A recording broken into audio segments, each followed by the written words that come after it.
ദൈവത്തിൻ്റെ അതിപരിശുദ്ധ നാമം വാഴ്ത്തപ്പെടുമാറാകട്ടെ. നോമ്പുകാല ചിന്തയുടെ 10ാം ദിവസത്തിലേക്ക് ഏവർക്കും സ്വാഗതം. വെല്ലുവിളികളെ എങ്ങനെ നേരിടാം? അധൈര്യവും നിരാശയും ഏതൊരു സംരംഭകന്റെയും മുഖ്യ ശത്രുവാണ്. ബിസിനസ്സുകാരനാകട്ടെ, തൊഴിലാളിയാകട്ടെ, സുവിശേഷ വേലക്കാരനാകട്ടെ, സകലരെയും നിരാശ വേട്ടയാടാറുണ്ട്. ഇസ്രായേൽ ചരിത്രത്തിൽ ഇടിമിന്നൽ പോലെ പ്രത്യക്ഷപ്പെട്ട പ്രവാചക ശ്രേഷ്ഠൻ ഏലിയാവിന്റെ ജീവിതത്തിൽ പോലും നിരാശ നിഴൽ പടർത്തിയിട്ടുണ്ട്. നിരാശയുടെയും അധൈര്യത്തിന്റെയും എത്രയോ ഘട്ടങ്ങൾ ഇതിനോടകം നാം തരണം ചെയ്തിട്ടുണ്ട്.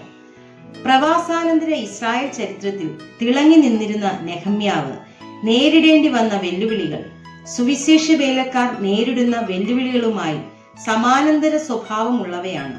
എന്നിട്ടും പ്രതിസന്ധികളിൽ തളരാതെ, വെല്ലുവിളികളിൽ നിന്നോടി രക്ഷപ്പെടാതെ ഉറച്ചു നിന്ന അചഞ്ചല ഹൃദയനാണ് നെഹമ്യാവെന്ന് രേഖപ്പെടുത്തിയിരിക്കുന്നതായിട്ട് നമുക്ക് കാണുവാനായിട്ട് സാധിക്കും. നെഹമ്യാവിന്റെ പുസ്തകം ആദ്യന്തരം വെല്ലുവിളികളുടെ ചരിത്രമാണ്. നിരാശ, ഭയം, ഭീഷണി എന്നിവയെ അതിജീവിച്ച് ദൗത്യം പൂർത്തീകരിച്ച നെഹമ്യാവിന്റെ ജീവിതം ദൈവവേലയിലായിരിക്കുന്ന നമുക്ക് ധൈര്യം പകരുമെന്ന് ഉറപ്പാണ്.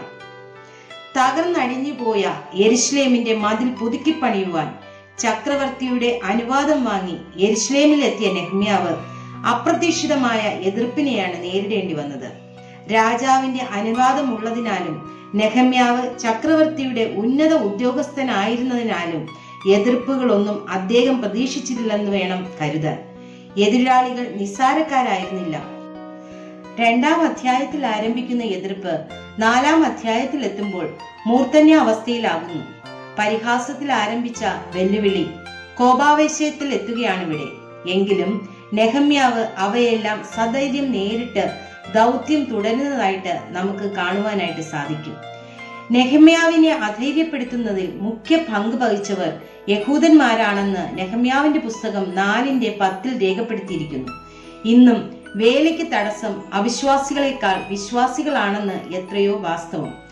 ഉൽപ്പത്തി പുസ്തകം 49-ാം അധ്യായം 10-ാം വാക്യത്തിൽ യഹൂദ ഗോത്രത്തിൽ ഇസ്രായേൽ ഗോത്രങ്ങളുടെ തലവനായിട്ടാണ് യാക്കോബ് അനുഗ്രഹിക്കപ്പെടുന്നതും അവകാശമുള്ളവൻ വരുവോളം ചെങ്കോൽ യഹൂദയിൽ നിന്നും രാജദണ്ഡു അവന്റെ കാലുകളുടെ ഇടയിൽ നിന്നും നീങ്ങിപ്പോകുകയില്ല എന്ന വാഗ്ദത്തം പ്രാപിച്ച യഹൂദ ഇന്ന് ശത്രുവിന്റെ സമീപമാണ് പാർക്കുന്നത്. ശത്രുവിന്റെ വാക്കുകൾ തുടർമാനമായി കേട്ടപ്പോൾ അവരും ശത്രുവിനെ പോലെ ചിന്തിക്കുവാൻ തുടങ്ങി.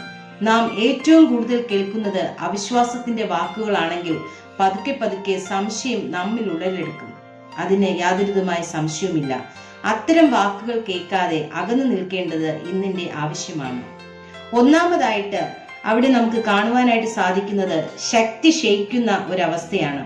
നെഹമ്യാവിന്റെ പുസ്തകം 4-ാം അധ്യായം 10-ാം വാക്യത്തിൽ ഇപ്രകാരം പറയുന്നു: എന്നാൽ യഹൂദർ ചുമട്ടുകാരുടെ ശക്തി ക്ഷയിച്ചു പോകുന്നു. ഈ ശക്തി ക്ഷയം സംഭവിക്കുന്നത് എപ്പോഴാണ്? അതിന്റെ 6-ാം വാക്യം നോക്കുമ്പോൾ വേല ചെയ്യുവാൻ ജനത്തിന് ഉത്സാഹം ഉണ്ടായിരുന്നത് കൊണ്ട് മതിൽ മുഴുവനും പാതി പൊക്കം വരെ തീർത്തു. ചുരുക്കത്തിൽ പണി പകുതിയാവുമ്പോഴാണ് അധൈര്യം ഉണ്ടാകുന്നത്. പണിയുടെ പുതുമ നഷ്ടപ്പെട്ടു. നിങ്ങളുടെ ശുശ്രൂഷയിൽ തളർച്ചയും അധൈര്യവും ഉണ്ടാകുന്നത് എപ്പോഴാണ്? പാതി വഴിയിലെത്തുമ്പോൾ. ഒരു മല നിങ്ങൾ കയറുന്നുവെന്ന് കരുതുക. എപ്പോഴാണ് ക്ഷീണം തോന്നുക? പകുതി കയറി കഴിയുമ്പോൾ, ശരിയല്ലേ? ആദ്യം പകുതി ഉത്സാഹമായി നാം കയറും. പിന്നീട് കയറാനുള്ള ഉയരം കാണുമ്പോൾ മടങ്ങിപ്പോയാലോ എന്ന് നാം ചിന്തിക്കും. ഇത്രയും ദൂരമുണ്ടെന്ന് നാം കരുതിയില്ല. സാധാരണയായി നാം കേൾക്കുന്ന വാക്കുകളാണ് ഇവിടെ. എങ്കിലും ഇവിടെ ശക്തി ക്ഷയിക്കുന്ന ഒരവസ്ഥയിൽ ദൈവം നെഹമ്യാവിനെ ശക്തി പുതുക്കുന്നതായിട്ട് നമുക്ക് കാണുവാനായിട്ട് സാധിക്കും. രണ്ടാമതായിട്ട് ദർശനം മങ്ങുന്ന ഒരവസ്ഥ. നെഹമ്യാവിന്റെ പുസ്തകം 4-ാം അധ്യായം 10-ാം വാക്യത്തിൽ ഇപ്രകാരം പറയുന്നു: കല്ലും മണ്ണും ഇനിയും കിടക്കുന്നു. ഇനിയും എന്ന വാക്ക് ഇവിടെ ശ്രദ്ധേയമാണ്. ഒന്നാമത്തെ പോയിന്റിനോട് ബന്ധപ്പെട്ടാണ് ഇത് അവിടെ പറയുന്നത്. ഞങ്ങൾ എത്രമാത്രം ജോലി ചെയ്തു, എന്നിട്ടും തീർന്നിട്ടില്ല. അക്ഷമയുടെ വാക്കുകളാണ് അവ. അവിഷ്ണുത, നിരാശ എന്നിവയാണ് ദർശനം മങ്ങിയതിനുള്ള തെളിവ്. ദർശനമുള്ളവൻ എപ്പോഴും ധൈര്യത്തിന്റെയും ശുഭാപ്തി വിശ്വാസത്തിന്റെയും വാക്കുകൾ മാത്രമേ പറയുകയുള്ളൂ. ഇവിടെ പണി പൂർത്തിയാക്കിക്കൊണ്ടിരിക്കുന്ന മതിലിൽ നിന്നും അവർ നോട്ടം മാറ്റി കുമിഞ്ഞുകൂടി കിടക്കുന്ന കല്ലും മണ്ണ് ശ്രദ്ധിക്കുവാൻ തുടങ്ങി.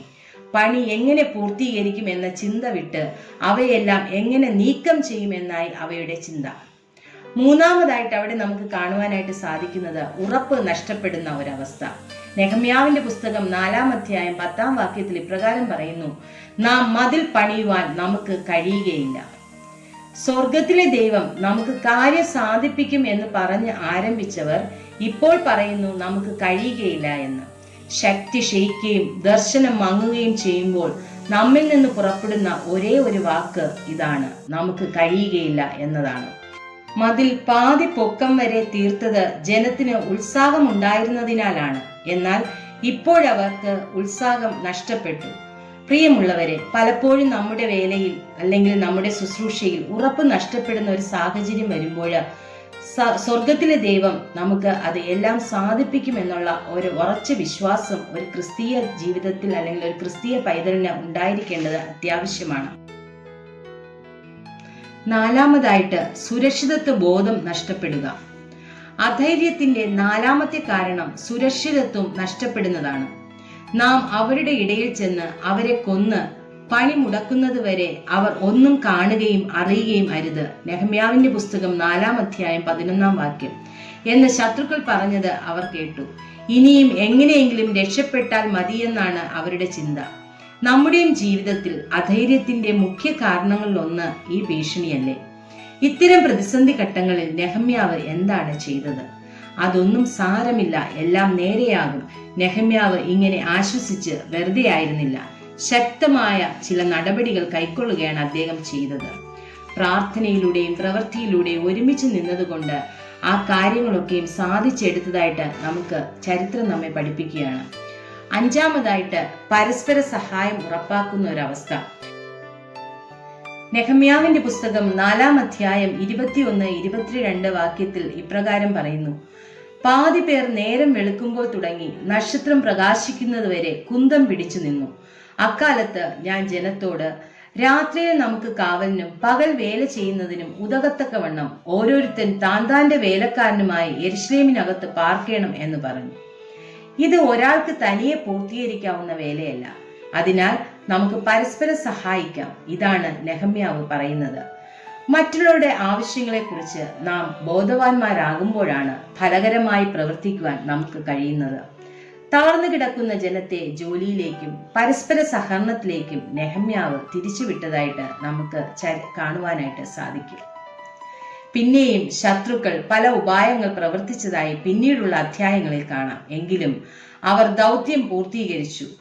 നെഹമ്യാവിന്റെ പുസ്തകം 6-ാം അധ്യായം 15-ാം വാക്യത്തിൽ കാണുവാനായിട്ട് സാധിക്കും.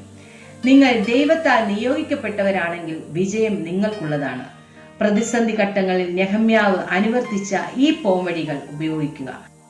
ഈ നോമ്പ് കാലഘട്ടത്തിൽ നമുക്ക് നേരെ വരുന്ന വെല്ലുവിളികളെ സധൈര്യം നേരിടുവാൻ സർവശക്തൻ കൃപ നൽകട്ടെ എന്ന് ആശംസിച്ചുകൊണ്ട് ഈ ചിന്തകൾക്ക് വിരാമം കുറിക്കുന്നു. ദൈവം നമ്മെ ഏവരെയും അനുഗ്രഹിക്കട്ടെ. ആമേൻ.